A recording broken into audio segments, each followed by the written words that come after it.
Nice fake tattoo. The soldiers laughed at the woman behind the supply counter, mocking the red phoenix blazing on her arm like some kind of joke. They did not know that 12 years ago, she died in the desert with 11 others during an operation that never officially existed, and they had no idea that the ink they ridiculed was not a symbol of pride, but a scar carved in guilt, a memorial to the dead, who lost even their names while she alone survived to remember them. Welcome to Story Theater. Take your seat, silence your phones and get ready to enjoy the story. The sun burned white over Fort Claymore. Heat rose from the sand and waves. The military base sat in the middle of the Persian Gulf desert, like a scar on pale skin. Tan buildings clustered behind razor wire. Guard towers stood at each corner, their shadows sharp on the ground. Inside the supply depot, ceiling fans turned slow circles. The air smelled like metal and dust. Wooden crates lined the walls, stacked with ammunition and medical supplies. Behind the counter stood Staff Sergeant Evelyn Cross. She was 28 years old.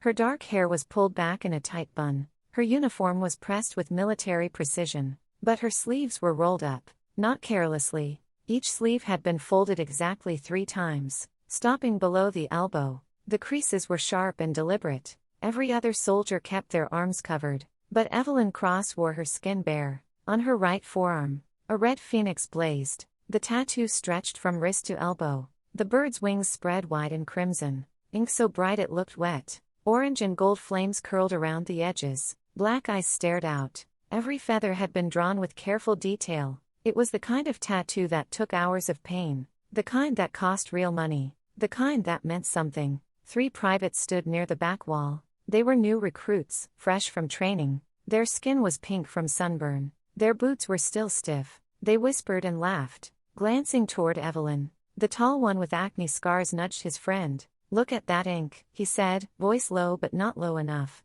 "Sergeant thinks she is hardcore." The stocky private grinned. "Probably got it at some tourist shop. Bet she cried the whole time." The third one, a girl with nervous eyes, shifted her weight. She looked uncomfortable but said nothing. "Total vanity move," the tall one continued, louder now. "All show, no substance." Evelyn did not look up. Her hands moved across the paperwork. Supply requisition forms, inventory logs, equipment transfer sheets. Each page received the same treatment. A quick scan with gray eyes, a signature in black ink, a precise placement on the stack to her left. Her face remained blank, not angry, not hurt, just empty, like a mask pulled tight. The privates laughed harder. One made a crude gesture. The other mimicked someone crying. Their voices rose, testing boundaries. Evelyn turned the next page. Her right hand rested on the paper. The phoenix seemed to pulse in the fluorescent light. The red ink caught the glow. For just a second, the tattoo looked alive, like it might spread its wings and fly off her skin. Her jaw tightened, just barely. The muscle along her cheekbone flexed once, then relaxed. Her eyes never left the page. She flipped to the next document. The tall private stepped closer. His boots scraped on the concrete. "Hey Sergeant," he called. "Where did you get that ink done?" "Someplace special." His tone dripped with false respect. His friends snickered behind him. Evelyn's hand paused over the signature line. For 3 full seconds, she did not move. The pen hovered above the paper. Her fingers held it steady, not trembling, just still. Then she signed her name. E. Cross. Official and final. She did not look up. She did not answer. She simply moved the paper to the left and pulled the next one toward her. The private's smile faded. He glanced back at his friends, unsure now. The silence stretched out like wire pulled tight. The ceiling fans continued their rotation. Outside, a truck engine rumbled. Evelyn kept working, page after page, signature after signature. Her face showed nothing. No anger, no shame, no reaction at all. But her right hand, the one with the phoenix, gripped the pen tighter. The knuckles went pale. The red bird's wings seemed to tense, as if preparing to launch. The privates drifted away, their laughter fading. The door swung shut with a metallic clang. Evelyn Cross continued flipping through papers. Her expression never changed. But deep in her gray eyes, something flickered. Something old and tired and patient. Something that burned. The next morning brought tension to Fort Claymore. Word had spread before dawn. SEAL Team Viper was coming in for resupply. Evelyn heard the news while sorting inventory sheets. A corporal rushed past her desk. "SEALs inbound," he shouted.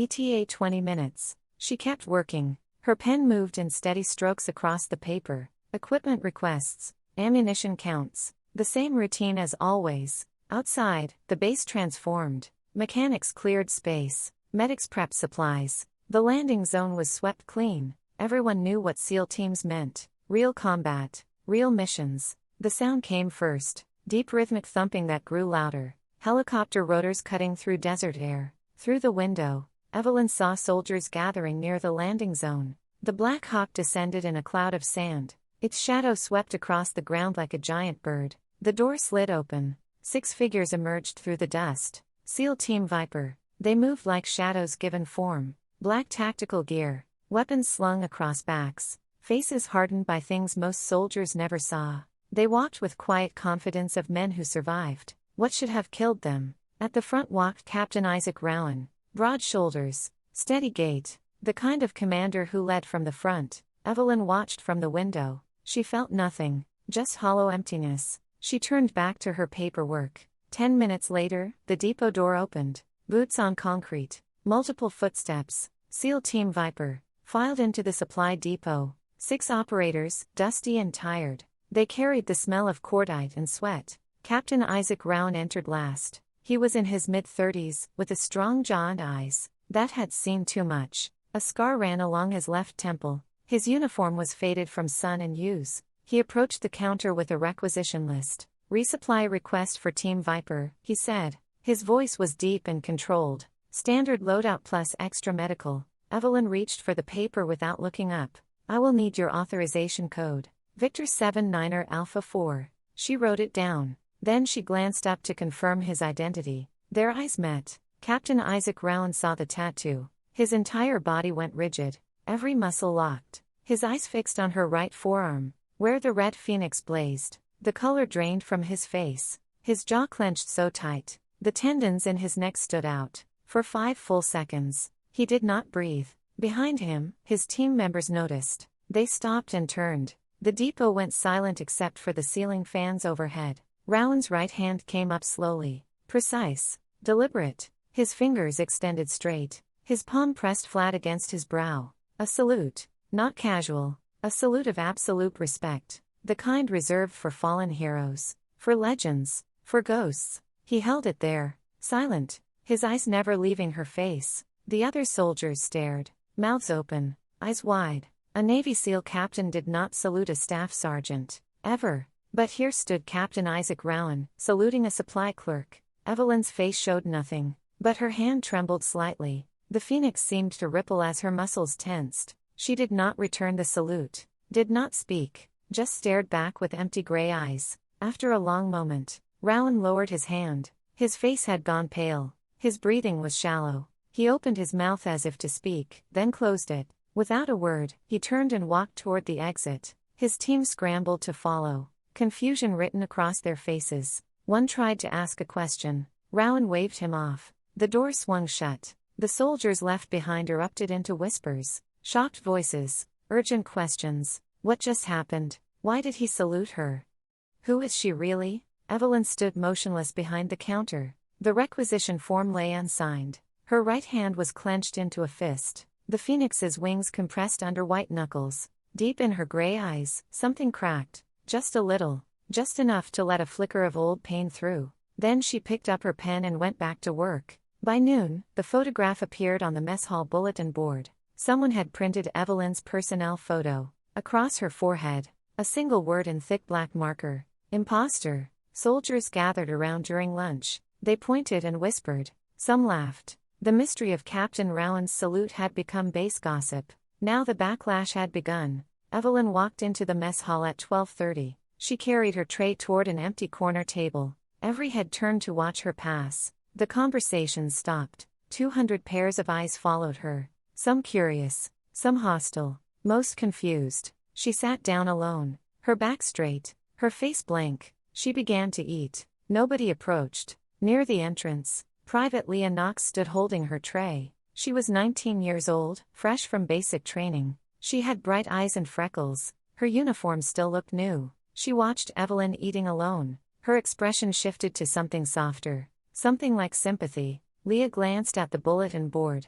At the cruel word. Then back to Evelyn, isolated like a prisoner. Other soldiers were laughing, making jokes. One corporal gestured that Evelyn had faked her way in. Leah's jaw tightened. She looked like she wanted to defend someone she did not know. But she was too junior, too new. Instead, she just watched, her eyes filled with quiet compassion. Evelyn finished in 15 minutes. She stood and walked toward disposal, her steps measured, controlled. She passed beneath the bulletin board without looking up. The photograph hung there like a wanted poster. She left without meeting anyone's eyes. Back in her quarters, Evelyn sat on her narrow bed. The room was sparse. A metal locker, a desk, a window looking onto sand and wire. She pulled out a worn green duffel bag from under the bed. From her locker, she retrieved old record books, personnel files, training certificates, deployment orders. She placed them into the duffel. Then she reached deeper. Her fingers found a small metal box pushed into the back corner.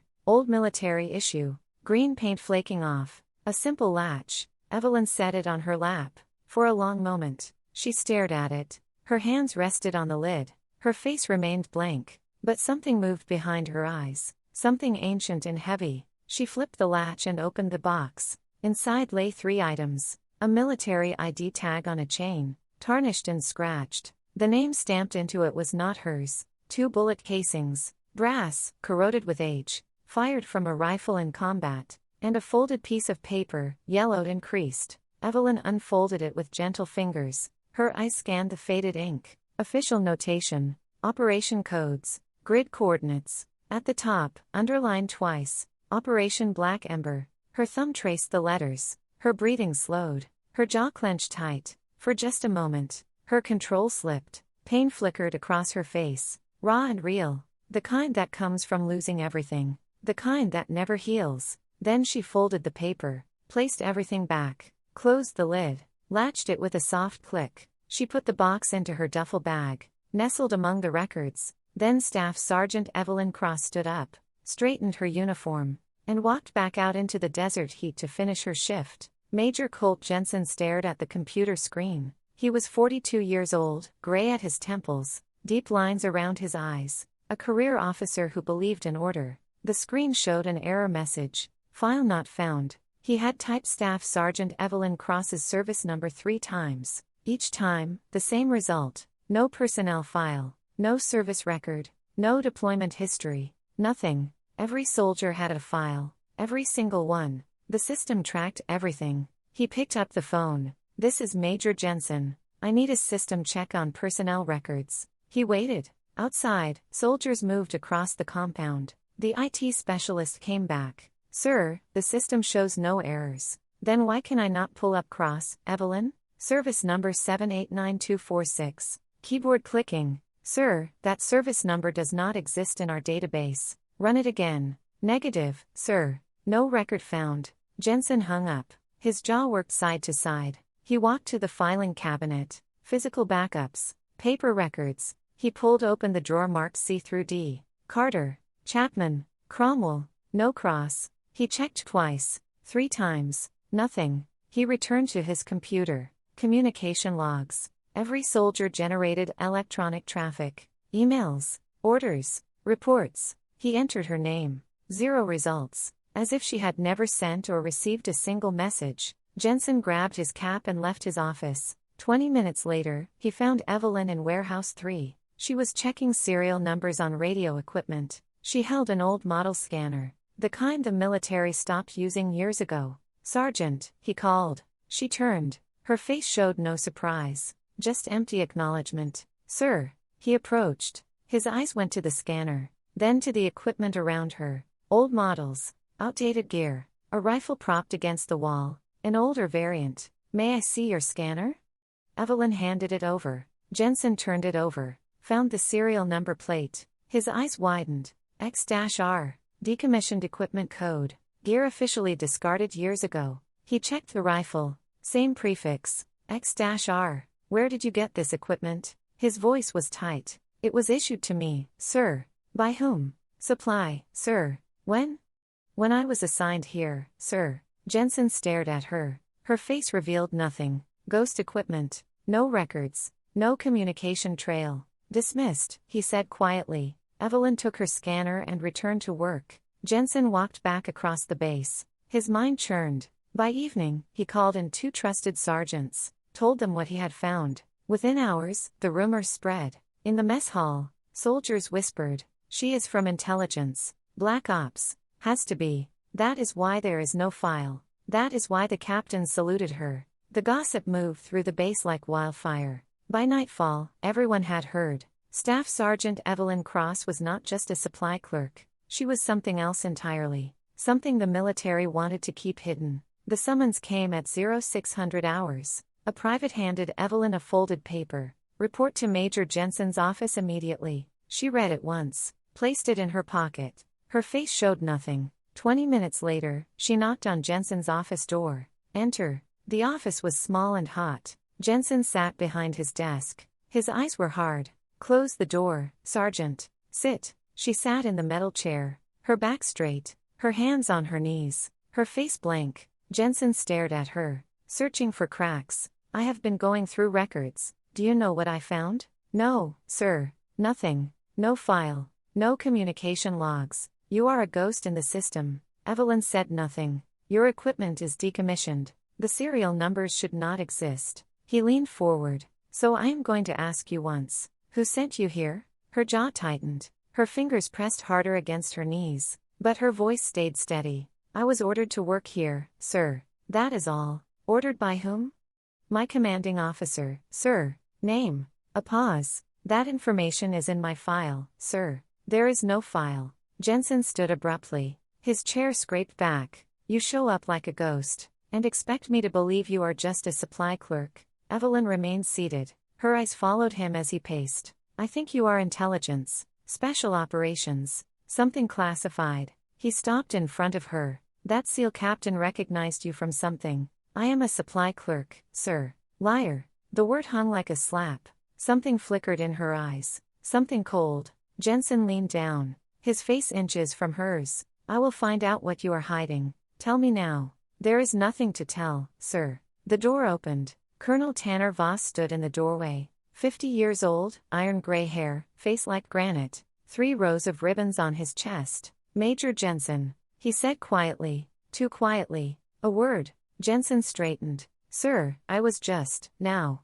Voss stepped aside. His eyes moved to Evelyn. Something passed between them. Recognition. Understanding. "Sergeant Cross, you are dismissed." Evelyn stood, saluted, walked past both officers. The door closed behind her. In the hallway, she kept walking, her steps even, but her right hand trembled. The phoenix tattoo pulsed with her heartbeat. She turned a corner and stopped, pressed her back against the wall, closed her eyes, drew one long breath. Then she straightened her uniform and continued. Inside, Jensen stood at attention. "Sir, that woman is hiding something." Voss walked to the window, his hands clasped behind his back. "Drop it, Major." "Sir, you heard me. Drop it. That is an order." "But sir, some things are above your pay grade. And mine." Voss turned. His eyes were steel. "Leave Sergeant Cross alone. Understand?" Jensen's jaw worked. His hands clenched. "Yes, sir." Dismissed.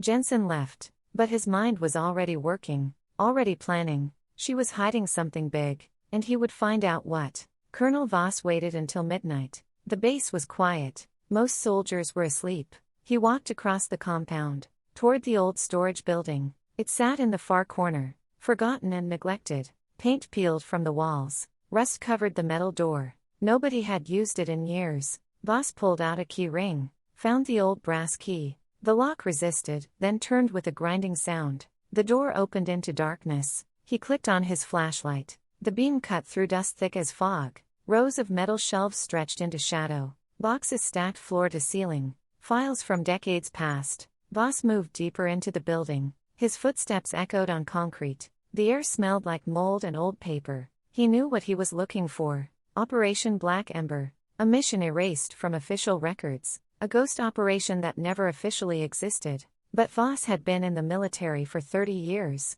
He knew how things worked. Nothing ever truly disappeared. There was always a paper trail. Always one file left behind. He searched through boxes labeled by year. His flashlight moved across faded labels. 2015. 2014. 2013. He found it in a box marked 2012, a thin manila folder pushed to the very back. The label read simply, "Be classified." Voss pulled it out. His hands were steady but his heart hammered in his chest. He opened the folder. The first page was a mission summary. Grid coordinates in the Persian Gulf region. Date November 2012. Unit designation Recon Team Phoenix. His eyes scanned down. Mission status failure. All personnel Kia. Below that, stamped in red ink, identity deletion order authorized. No survivors. Voss turned the page. A roster. 12 names, all marked with black lines through them. Dead. He turned again. More pages. After action reports. Witness statements, all confirming total loss. Then he reached the photographs. Black and white images. Grainy. Taken from surveillance footage. The photos showed a night operation. Figures in combat gear moving through darkness. Voss held his flashlight closer. One photo showed the team before insertion. 12 soldiers standing together. Their faces were unclear. The image quality was poor, but one face caught his attention. On the far left, partially turned away from the camera, a female soldier with her hair pulled back tight. Voss's breath caught. He pulled the photo closer to the light, studied the features, the jawline, the way she stood with her shoulders back. It was blurred, uncertain, but possible. Evelyn Cross. His hands began to shake. The flashlight beam wavered. He flipped to the next page. Another photo, closer angle. The same soldier, clearer now. It was her, younger, maybe 12 years younger, but definitely her. Voss stared at the image. His mind raced through implications. The file said everyone died. Identity deletion order. No survivors. But she was alive, working as a supply clerk on his base. He turned to the final page. A single line of text at the bottom. Anomaly detected. One unconfirmed. Status unknown. Someone had known. Years ago. Someone had known she might have survived. And they had buried it. Deleted her identity. Made her disappear. Voss closed the folder. His hands gripped it so tight the edges crumpled. She was the last survivor. The only one who came back. And they had erased her from existence. The sound came at dawn. The deep thump of heavy rotor blades cutting through morning air. Soldiers stopped what they were doing and looked up. A Black Hawk was descending toward the landing zone. But this was not a transport. This was command. The helicopter touched down. Sand and dust exploded outward. In a violent cloud. The door opened. General Harlan Reddick stepped out. He was 60 years old. 4 stars on his shoulder. A chest full of ribbons that told stories of 3 decades in combat. His face was weathered and hard. His eyes were cold gray steel. Colonel Voss stood waiting at attention. He saluted as Reddick approached. The general returned it, then leaned close. His voice was low, urgent. "I thought she was dead. Cross is alive?" Voss nodded once. "Yes, sir. She is here." Reddick's jaw tightened. The muscles in his neck stood out like cables. "Where?" "Supply depot, sir. Get her, now." 10 minutes later, Evelyn stood in the base commander's office. Voss and Reddick faced her. The door was closed, locked. Evelyn stood at attention, her face blank, but her eyes moved between the 2 officers, calculating, measuring. Reddick stared at her for a long moment. His gaze moved down to her right arm, to the red phoenix blazing on her skin. His breath caught, audible in the silent room. He stepped closer, reached out slowly. His hand hovered near the tattoo, but did not touch it. "I gave the order," he said quietly. His voice shook. "I authorized it. The identity deletion. I thought you were dead with the rest of them." Evelyn said nothing. Her face remained stone. Reddick's hand dropped. He turned away, walked to the window, stared out at the desert. "Operation Black Ember," he said. 12 went in. 12 names were on the casualty list. All confirmed dead. All identities erased to protect the mission. He turned back to face her. His eyes were wet but no tears fell. "But you came back. Somehow you survived. And you never told anyone." Evelyn's throat worked. A single swallow. Her hands clenched at her sides. "They were my team, sir," she said. Her voice was rough, raw. "They died without names, without recognition. I could not take what they lost." Reddick shook his head slowly. "That tattoo, the phoenix, it is not a symbol of pride, is it?"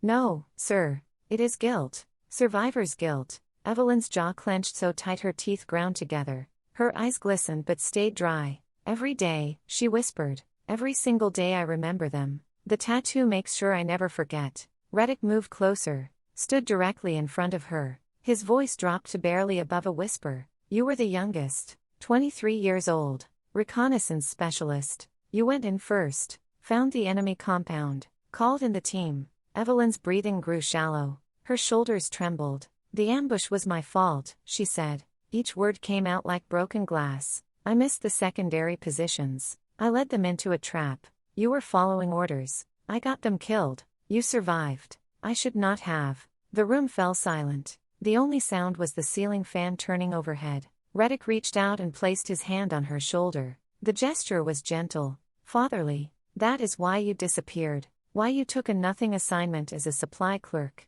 You are punishing yourself. Evelyn's control finally broke. A single tear rolled down her cheek. She did not wipe it away. They deserved better, sir. So do you, Reddick said quietly. He stepped back, straightened. His voice became formal again. Staff Sergeant Evelyn Cross, sole survivor of Operation Black Ember. Your identity was erased for national security. Your sacrifice is acknowledged, but cannot be honored publicly. Evelyn saluted. Her hand shook. Reddick returned it, then walked past her toward the door. He paused with his hand on the handle. That tattoo, he said without turning. It is not just guilt. It is also memory. Keep it. Remember them. But stop punishing yourself for surviving. Then he opened the door and left. Evelyn stood alone in the empty office. The tear dried on her face. Outside, the helicopter lifted off. The sound faded into the desert sky. The truth spread through Fort Claymore like wildfire. By noon, everyone knew. Operation Black Ember. 12 dead, 1 survivor. The photograph on the mess hall bulletin board disappeared. In its place, soldiers left offerings. A folded flag, dog tags, wilted flowers, small gestures of respect. Evelyn walked past without looking. Colonel Voss summoned her that afternoon. Official papers covered his desk. Sergeant Cross, I am authorized to offer promotion to Master Sergeant, transfer to any base, full benefits restoration, a commendation. Evelyn stood at attention, her face blank, or an honorable discharge with full pension. I respectfully decline, sir. Voss looked up. All of it? Yes, sir. Why?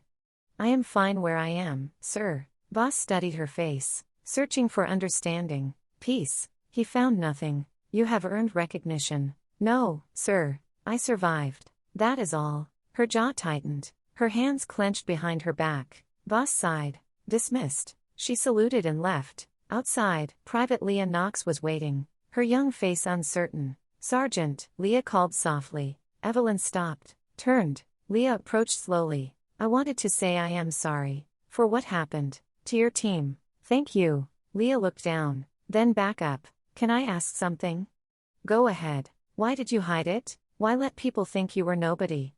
Evelyn was quiet. Her eyes moved to the desert beyond the base, to endless sand that buried secrets. My comrades lost their names, she said softly. They died without recognition, without anyone knowing what they sacrificed. I could not show my face when theirs were forgotten. Leah's eyes filled with tears. But you survived. That does not give me the right to be remembered when they are not. That is not fair. Evelyn's lips almost smiled. Fair does not matter. She placed her hand briefly on Leah's shoulder. Awkward but genuine. You are a good soldier, Knox. Stay that way. Then she walked away. She crossed the compound, past the supply depot, past the mess hall memorial, past barracks where soldiers stopped talking when she approached. She walked to the southern perimeter, a small guard post overlooking empty desert. A nothing assignment. Evelyn climbed the metal stairs. The guard on duty saluted. She returned it. I will take over early. Yes, Sergeant. The guard left. Evelyn stood alone on the platform. The sun was setting. Orange and red spread across the sky like fire. Like a phoenix rising from ashes. She rolled up her right sleeve. 3 folds. Exact and deliberate. The red bird blazed in dying light. She placed her hands on the railing, looked out at the horizon where earth met sky, and everything disappeared into heat and distance. The wind picked up, hot and dry, but Evelyn Cross stood unmoving, a silent guardian, a forgotten hero, a survivor carrying the weight of the dead. As darkness fell over Fort Claymore, she remained at her post, watching, remembering, alone. The power died at 4:20 in the morning. One moment, Fort Claymore hummed with electricity, lights, Computers, surveillance cameras, all the systems that kept the base secure. The next moment, darkness. Complete, total, absolute. Evelyn was awake. She had been standing watch at the southern perimeter. When every light on the base blinked out,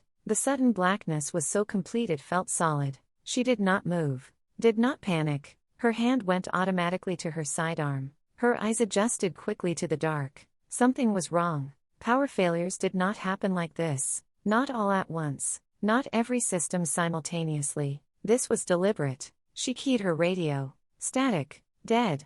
Her jaw clenched. She moved quickly down the observation platform stairs. Her boots made no sound on the metal steps. At ground level, she pressed against the wall of the guard post. Listened. The base was too quiet. No emergency generators kicking in. No shouts of confusion. Just silence. Then she heard it. Footsteps. Multiple sets. Moving fast but careful. Coming from the eastern perimeter, where the surveillance cameras were blind. Evelyn's breathing slowed. Her heartbeat steadied. Something shifted in her eyes. Something cold and ancient. The supply clerk disappeared. What remained was something else entirely. She moved like smoke through shadows. 5 figures emerged from the darkness. Black tactical gear. Night vision goggles. Weapons raised. They moved in formation toward the command building. Professionals. Trained. Dangerous. But they did not see her. Evelyn came up behind the last man like a ghost. Her arm locked around his throat. He struggled for 3 seconds, then went limp. She lowered him silently to the ground. 4 left. The second man turned, saw his teammate down, started to raise his weapon. Evelyn was already moving. She closed the distance in 2 steps, kicked his knee sideways. It broke with a sound like snapping wood. He went down hard. She struck him once in the temple. He stopped moving. 3 left. The others saw her now. Weapons came up. Muzzle flashes lit the darkness. Evelyn rolled. Bullets struck concrete where she had been standing. She came up behind a supply crate. Drew her sidearm. 2 shots. Clean. Precise. 2 men dropped. 1 left. The last man was smart. He did not fire wildly. He moved. Used cover. Flanked her position. Evelyn tracked him by sound alone. The slight scrape of boot on concrete. The shift of fabric. The controlled breathing. She waited. Patient. Still. He came around the corner of the crate. She was already there. Her hand caught his weapon. Twisted. Broke his trigger finger. He gasped but did not scream. Professional to the end. Her elbow struck his jaw. He staggered back. She swept his legs. He hit the ground. Her knee pressed into his chest. Her sidearm touched his forehead. Who sent you? Her voice was cold, empty. The voice of someone who had killed before. The man said nothing. His hand moved toward something on his vest. Evelyn saw it. A detonator. She struck his hand away. Grabbed the device. Threw it into the open desert. It exploded 30 meters away with a flash of orange fire. The man beneath her smiled. Blood on his teeth. Too late, he whispered. Then his eyes rolled back. A pill. Suicide. He went still. Evelyn stood slowly. Her hands were steady but her breathing was harder now. She looked at the 5 bodies around her. All down. All neutralized. But the man's last words echoed in her mind. Too late. She turned and ran toward the command building. Footsteps behind her. Fast. She spun. Weapon up. Do not shoot. Leah's voice. The young private emerged from darkness. Her eyes wide. Sergeant, I heard gunfire. Are you hurt? Evelyn lowered her weapon. Looked down at herself. Blood on her hands. Not hers. A cut on her arm she had not noticed. Pain registering now as adrenaline faded. I am fine, she said. Leah moved closer. Tried to support her. You need medical. Evelyn pulled away. Her eyes moved to the command building. To the darkness beyond. It is not over yet, she said quietly. Her hand gripped her weapon tighter. The phoenix on her arm seemed to glow. In the pre-dawn darkness. And somewhere in Fort Claymore. Something else was moving. Dawn broke over Fort Claymore. The power was restored. Emergency lights flickered back to life across the base. Military investigators arrived by helicopter at 0700. They spent hours examining the 5 bodies, taking photographs, collecting evidence, speaking in hushed tones. By noon, they had their conclusion. The attackers were mercenaries, unaffiliated, no identification, no markings. Their weapons were black market, their gear untraceable. A ghost team sent to do a ghost job. Nobody knew who hired them. Nobody knew their target. The investigation would continue, but answers were unlikely. Colonel Voss called Evelyn to his office that afternoon. Papers sat on his desk. Official commendations, awards for valor, recognition for her actions. "You saved this base," he said simply. 5 armed intruders neutralized. 0 friendly casualties. That deserves recognition. Evelyn stood at attention. Her arm was bandaged. Her uniform clean but her face tired. "I respectfully decline, sir." Voss had expected this. He sighed. "You cannot keep refusing everything." "Yes, sir, I can." He studied her face, saw the determination there, the quiet stubbornness, the refusal to be seen. "Why, Sergeant? Why do you insist on remaining invisible?" Evelyn was silent for a moment. Her eyes moved to the window, to the base beyond. "Because heroes die," she said quietly, "and I am still here." Voss had no answer to that. He dismissed her. She returned to her duties, back to the supply depot, back to checking inventory, back to being nobody. The base talked about what happened, about how the quiet supply clerk had taken down 5 trained mercenaries, about how she moved like a ghost and fought like a demon. The stories grew with each retelling, but Evelyn ignored them all. She worked, she signed forms, she counted equipment, she existed in the spaces between attention. 3 days later, Private Leah Knox was assigned to depot duty. She worked alongside Evelyn, learning procedures, watching, learning. During a break, Leah stood near the window. The afternoon sun streamed through. Evelyn was checking serial numbers on a stack of radios. Her right sleeve was rolled up, 3 precise folds. The red phoenix blazed in the sunlight, wings spread, flames curling, eyes staring forward with fierce determination. Leah watched the tattoo, watched how it seemed alive on Evelyn's skin, how it moved with each flex of muscle. Other soldiers walked past outside. Some glanced toward the depot, toward Evelyn. Their expressions had changed. No more mockery, no more doubt, just respect. Quiet, unspoken, real. Leah turned back to her work, but as she did, she whispered, so softly it was almost lost in the hum of the ceiling fan, "That is Cross, not Sergeant, not ma'am, just Cross." The name carried weight now, meaning, history. Evelyn heard it. Her hand paused over the radio, for just a moment, then she continued working. The day ended. The sun set. Orange and red spread across the desert sky. Evelyn walked to the southern perimeter, to her guard post. Her shift began at 1800 hours. She climbed the metal stairs, took her position on the observation platform.